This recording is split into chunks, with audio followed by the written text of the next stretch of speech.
Welcome to Influential Entrepreneurs, bringing you interviews with elite business leaders and experts, sharing tips and strategies for elevating your business to the next level. Here's your host, Mike Saunders. Hello and welcome to this episode of Influential Entrepreneurs. This is Mike Saunders, the Authority Positioning Coach.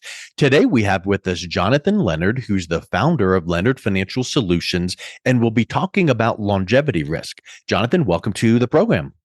Hey, thanks for having me, Mike. Appreciate it. Hey, you're welcome. Hey, I am interested in learning about anything that's risky because I want to learn about it and avoid it. So I'm excited to learn from you on this topic. But first, let's get started with a little bit of your story and background. How did you get into financial services? Oh, just like every boy growing up, they want to grow up to be a financial planner of sorts. Yeah, doctor, lawyer, fireman, financial planner, right? No, I'm just kidding.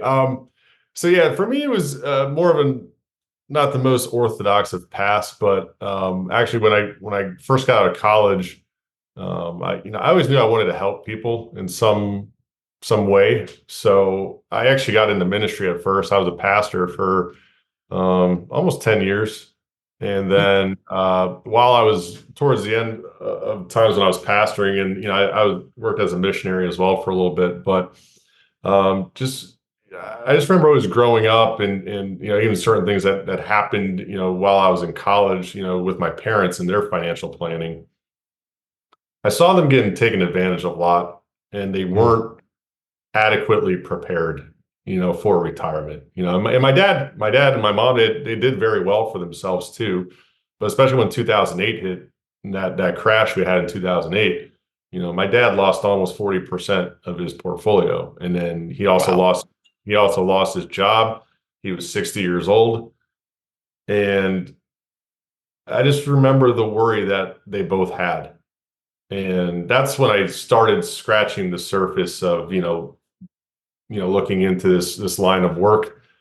In about 2013, that's when, I got licensed and started, doing it in a part-time role. And then in 2017, I branched off into full-time, and I started my company then as well too, in 2017. So it's neat. What you did not say is, I was looking for the industry to make the most amount of money in the least amount of time. So you came from a ministry and missions and serving and giving value. And then one of the things that comes to mind is, scripture teaches hundreds and hundreds and hundreds of times all about money, and money has a ripple effect on us. And that was probably on the forefront of your mind. And then here comes what you described with your dad. So it just really is neat to see your heart of wanting to serve people now in financial services. And then, the word risk, we're talking today about longevity risk. And like I said, when I kind of brought you in, I don't like risk. I want to learn about, what risks are. So let's first start with, let's define what is the risk of longevity. yeah, in financial planning, we look at it mostly as outliving your money, right?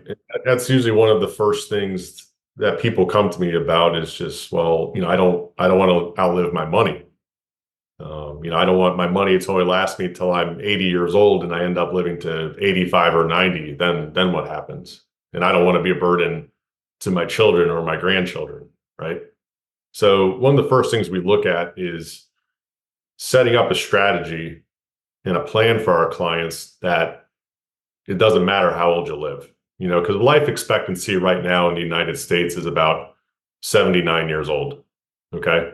I think for females, it's about 81, males, it's about 78, 79. So we can just call it 80 years old, right? But the reality is, Mike, as we know, we're both believers as well, but, we don't know how old we're going to be. We don't know how long we're going to live for. I believe that only God knows that. So I always tell my clients, I like to plan as if you're going to live to be 150. I want to set up a strategy and a plan for you that's never going to run you out of money, and you can still live adequately off of what you need to live off of comfortably in your retirement. Okay. So that's something that my team and we put together for our clients to take out that longevity risk. So the biggest longevity risk is, yes, running out of money, while you're still alive. Yeah. So You mentioned about lifespan, and I know there's like a whole science behind that. And I know in decades past, the lifespan was younger than the numbers you gave because we're living healthier, we're taking better care of ourselves, we're eating better, and maybe you have better health care. But I know those numbers are such that it's a moving target. We don't know, but you got to pick something. So like you said, and if you overplan, like let's plan for 100, well, then if you don't make it to 100, then we've definitely had enough money. But it brings to my mind the gap. So if here's what you have at retirement at the age you want to retire, and then here's the age that we're choosing together to get you to, there's that gap, and now we got to figure out if there is going to be that money left. So what do you do to help advise your clients to help really clarify that gap?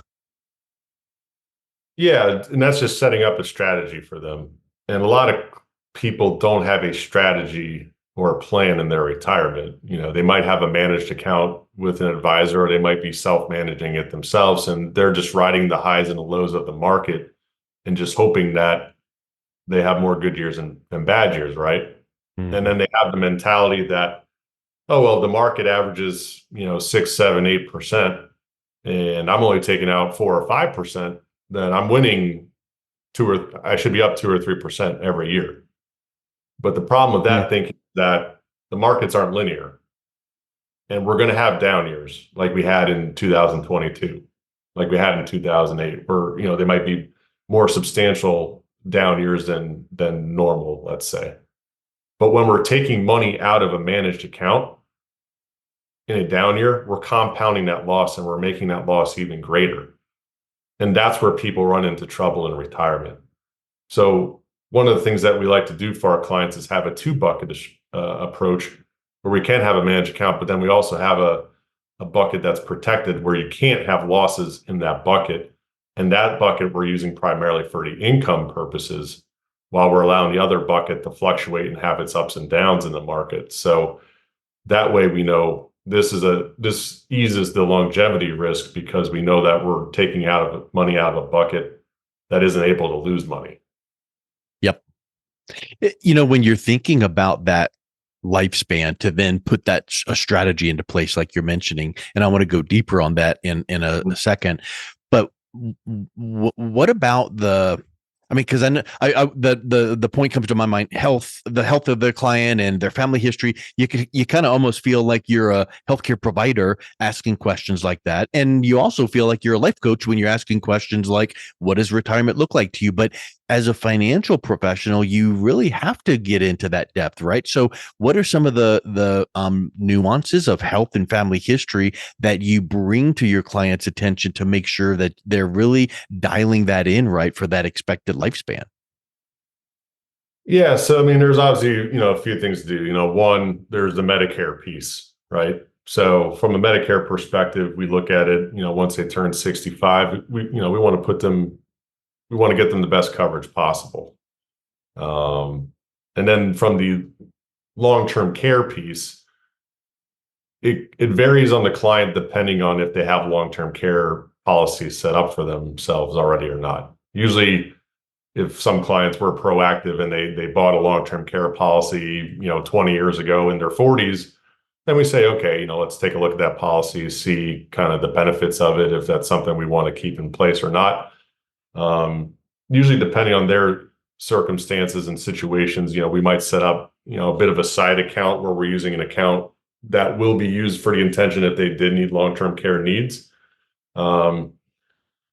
But yeah, I think everyone's different. Some people come to us and say, both of my parents had Alzheimer's, and got it in their 70s, and I'm fairly certain I'm going to get it, and is it a guarantee they're going to get it? No, but let's always prepare for the worst, plan for the best, right? So yeah, just depending on the client's situation and what they're looking at. But those are usually the things we try to do. Usually to get someone into a long-term care policy in their 60s or 70s, it's going to be very expensive, and the benefits you get out of it are going to be very minimal, because they've changed those policies around quite a bit in the last 10 years. So we usually just try to take the perspective of let's set up some sort of side account that we're going to use in the event of if you God forbid you did need this money Yeah. to pay for your long. When we think about that gap, like of here's the age that you're planning to retire, here's the age that we're planning on needing the money to last to, here's the gap to make sure that there's coverage, and you put your pencil to paper, and here's the plan and the strategy. You brought up something that in my mind is kind of like one of these things that often are missed, literally long-term care. Because I think a lot of people just think, here's my money, here's the time, and A plus B equals C. But if and when long-term care needs hit, that's a pretty big hit to that bucket, and outflows a lot of expenses that you weren't planning on. And like you said, let's plan for the worst. And if you don't need it, then wonderful. We'll put a secondary plan in place to use the funds because we don't need it. But I think, what are some of those things that tend to hit, like long-term care, that really impact how long that money lasts? Yeah, I mean, long-term care is going to be one of the biggest things. So if there are, if you don't have something in place like a long-term care, or, kind of a side account that we can have for you, yeah, that could be the biggest strain on your expenses, very quickly, depending on the level of care that you need. Now, there are things that, of course, Medicare will cover, but, if someone's needing to go into some kind of nursing home, facility like that, that's when things get really expensive, because I mean, nursing homes usually cost, an average one's about $10,000 a month. Wow. So if you are needing some type of around the clock, care like that, now there are other alternatives that you could do. Kind of, if you see those commercials like Visiting Angels, you kind of get nurses to come into your home, where it might be $20, $25 an hour. Medicare will fill in some of those gaps, but I'd say they usually fill in about 8 hours or so of care a day. So if you're needing 24-hour care for a loved one, or or for yourself, you're looking at about 12 to 16 hours a day at $20, $25 an hour to fill in those needs, to fill in those gaps. So, and then what if you need specialized care? Because I'll bet that there's different levels. Hey, here's this basic care, but what if you need heightened care, maybe dementia care, or things like that, that could change those numbers, right? Right. And that's where things can get very expensive very quickly in a hurry. So that's why it is important to have some kind of account set up, whether it's a long-term care specifically, or, hey, we're going to just use this account, this managed portfolio, just to let it grow as much as possible. And we don't touch this unless it's, an emergency where, we're going to have to use it to pay for so-and-so's care. So, yeah.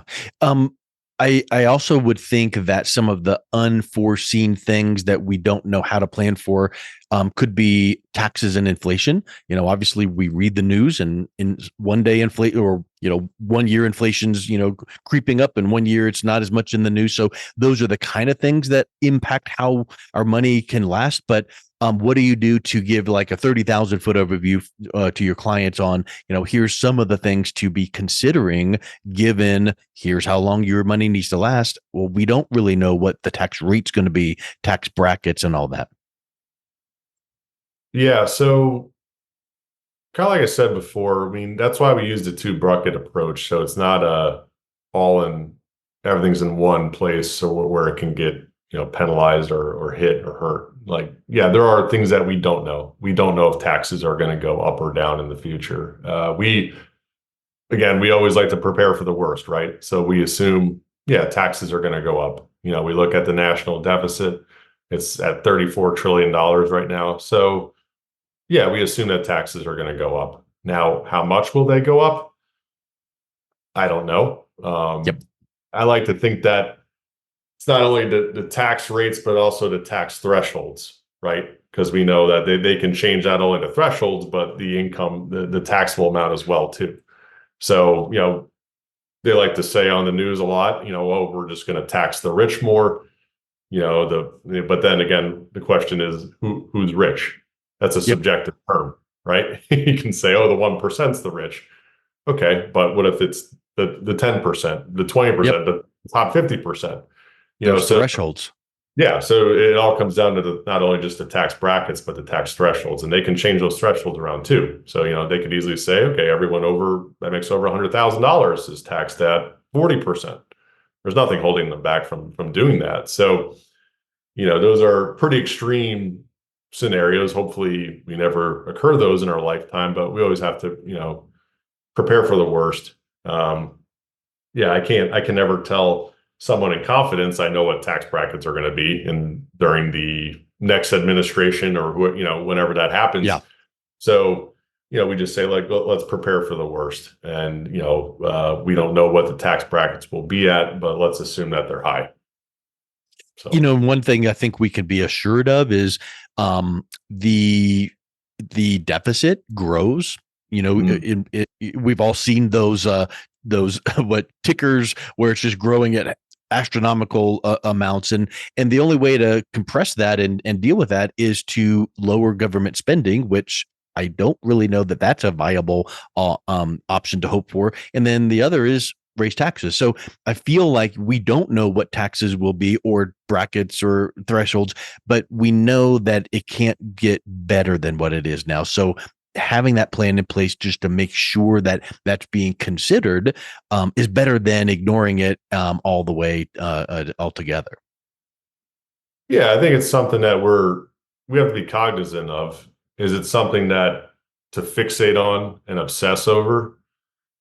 No, because at the end Right. of the day, I always say there's things that we can control and there's things that we can't control, right? Yeah. So the things that we can control, let's do our best to try to control them. The things that we can't control, we can prepare for them, but let's not allow it to completely consume us in a negative way either, right? 100%.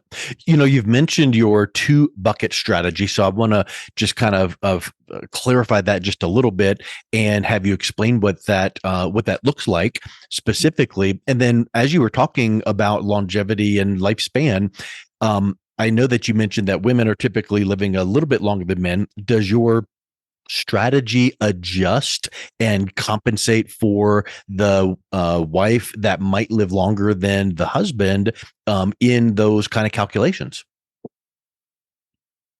Yeah, so when we're planning, let's say for a married couple, we plan it in a way that the plans for both of them, because usually, they're sharing their assets, right? So even Yep. though the IRA might be in his name and the 401k might be in her name, we know that the assets are all, combined. They're all, for the both of them, right? So yeah, when we're doing the planning, we're doing it, based upon both of them and the needs for the both of them. And we do realize that one of them will die first, and they probably won't need the same level of spending, for one person as they do for two. But however, the one person might then need more for their care, let's say, Yeah. if things deteriorate. So yeah, when we usually plan something out, we plan it for the long haul, and we make the number the same and consistent for both. When we include inflation, and we also include a slight increase every year, knowing that there might be more and more needs for their care as they get older. Now, traditionally in retirement planning, we see, we call it like the go years and the slow years. So usually in their 60s, maybe early 70s, people are wanting to travel more, see the world, see the country. If they have kids in other states, they're going and visiting them a lot more. Usually by the time people are hitting their late 70s, especially into their 80s, they're not moving around as much. They're not traveling as much. Hopefully they are if they want to, but they start to slow down a bit, and then it becomes more of where the medical needs are picking up more and more than at that point if they're still alive. Mhm. So, yeah. So when we're building our plans out, we're assuming that both of them are still going to be alive, and like I said, we plan as if they're living into their hundreds, and the strategies Yeah. we set up for them is in a way that they never run out of money. So. And in those buckets, without getting into detail because we don't need to, but the thought crossed my mind that probably how you are recommending those buckets be structured would change given the age. So if you started working with someone in their 50s, the bucket structure might be completely different as another client who's in their 70s, because just the time between then and when they need to access them is going to be different. So is that just part of like your annual review, is to say, here's our buckets and here's where we were last year. Now, as we get closer to this age, let's make these adjustments? Yeah, it's more of what is their income need going to be, Yeah. and at what age are we looking to start that at? So yeah, traditionally, Mike, with someone that we work with in their 50s, yeah, they're probably going to be working another 5 to 10 years. They might be working until they're 65 or so. But yeah, the way we divide up the buckets is just more depending on how much they need in income and like you said, and when and how long they want that to last. Usually, we call it our growth bucket and our protected bucket. In our protected bucket, we want to have enough money in there that's going to meet their income needs for about 15 to 20 years, while we allow the growth bucket to go up and down and have its fluctuations. And then at the end of those 15 to 20 years, we divide that bucket up again. We move money out of the growth bucket into the protected bucket. And that's why, we know that they're never going to run out of money this way, because that growth bucket, we know if we're not taking money out of it for 15 to 20 years, it's probably going to grow somewhere between 6 to 8% as an average rate of return, right? That's usually what markets are averaging over time. Yeah. And that's why we build it out that way, where, we know that this is a sustainable process. And it's not something that we're just crossing our fingers for and hoping it'll work. We know that this will provide the income that they need, and it'll give them the adequate growth that they need too for their assets as well.